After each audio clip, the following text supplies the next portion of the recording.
Messieurs, bonjour et bienvenue au flash de 10 heures sur la RTB. Le ministre en charge de la jeunesse est en tournée dans les régions du Burkina.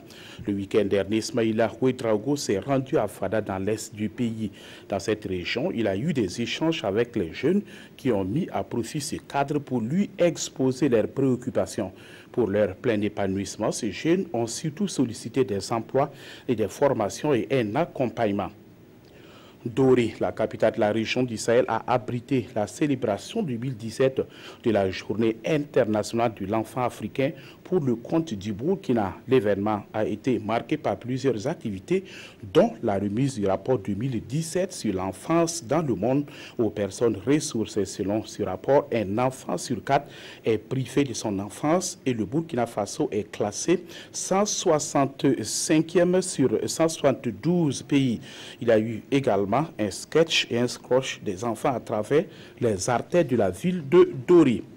L'ONG ADZN vole au secours des populations indigènes des régions du centre-nord et du Sahel.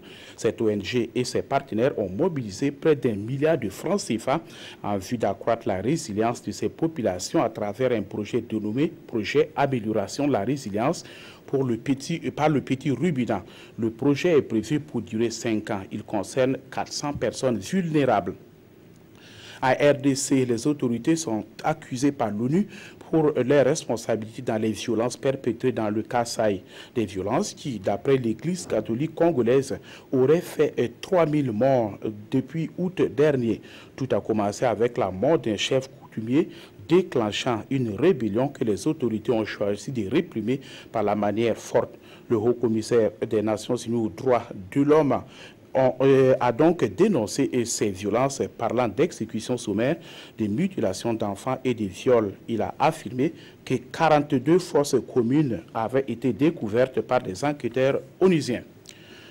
Alors que l'incendie qui ravage le pays et donc depuis samedi a repris, la polémique enfle au Portugal. Le feu est reparti brutalement là où il a démarré. 64 personnes avaient déjà trouvé la mort dans le premier incendie. Plus de 150 personnes ont été également blessées, ont été grièvement blessées. Environ 1200 pompiers sont mobilisés dans les régions concernées pour lutter contre l'incendie.